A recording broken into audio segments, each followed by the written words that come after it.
मुंबई महाराष्ट्र विधानसभा चुनाव में महाविकास आघाड़ी MVA 288 में से 180 सीटें जीतने का दावा कर रहा है, मगर मुंबई में ही सीट बंटवारे पर रार छिड़ गई है। शिवसेना UBT ने मुंबई की 22 विधानसभा सीटों पर दावा ठोंक दिया है। पार्टी ने अंदरखाने संभावित प्रत्याशियों के लिस्ट भी फाइनल कर ली है।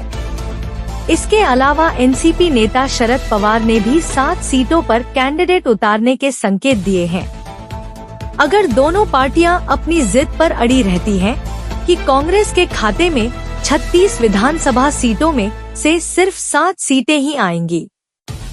2019 के विधानसभा चुनाव में शिवसेना और बीजेपी ने मुंबई की 25 विधानसभा सीटों पर जीत हासिल की थी। तब शिवसेना को 14 और बीजेपी को 11 सीटें मिली थी।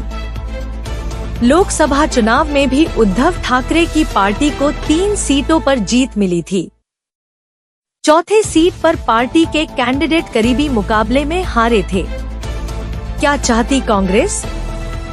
सूत्रों के अनुसार शिवसेना UBT ने दहिसर, वर्ली, बांद्रा पूर्व, डिंडोशी, कलिना, अंधेरी ईस्ट, विक्रोली, वडाला, कुर्ला, जोगेश्वरी, गोरेगांव, चारकोप, दादर माहिम, चांदीवली, भांडुप, वर्सोना, शिवडी, चेंबूर, घाटकोपर, मगाथेन और अणुशक्ति नगर पर अपने कैंडिडेट भी तय कर लिए हैं।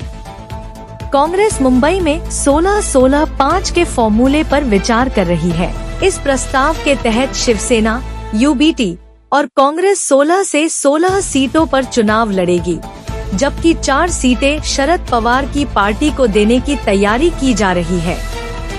2019 में मुंबई की 36 सीटों में 19 सीटों पर शिवसेना ने जीत हासिल की थी। 2019 में कांग्रेस ने 28 सीटों पर चुनाव लड़ा था, लेकिन पार्टी को सिर्फ 4 सीटों पर ही जीत मिली थी। 1 सीट पर NCP और 1 सीट पर समाजवादी पार्टी जीती थी। बाकी की 11 सीटों पर बीजेपी को जीत मिली थी। क्या है मुंबई में घमासान? लोकसभा चुनावों में मुंबई की 6 सीटों में 4 पर शिवसेना UBT और 2 पर कांग्रेस लड़ी थी। 4 में 3 पर शिवसेना UBT को जीत मिली है। 1 सीट पर कांग्रेस जीती है। एक सीट शिवसेना और बीजेपी को मिली थी। 2024 के विधानसभा चुनावों में मुंबई की 36 सीटों को लेकर इसीलिए घमासान होने के आसार हैं, क्योंकि जो मुंबई में ज्यादा विधानसभा सीटें जीतेगा उसे BMC चुनावों के लिए मनोवैज्ञानिक बढ़त मिलेगी। लोकसभा चुनावों में PM मोदी ने मुंबई में रैली के साथ रोड शो भी किया था। इसके बाद भी महायुति को सिर्फ दाएं सीटों पर जीत मिल पाई थी। मुंबई हमले में वकील रहे उज्ज्वल निकम भी हार गए थे। शिवसेना UBT मजबूत होकर उभरी थी। चौथी सीट पर शिवसेना कैंडिडेट अमोल कीर्तिकर सिर्फ 48 वोटों से हारे थे।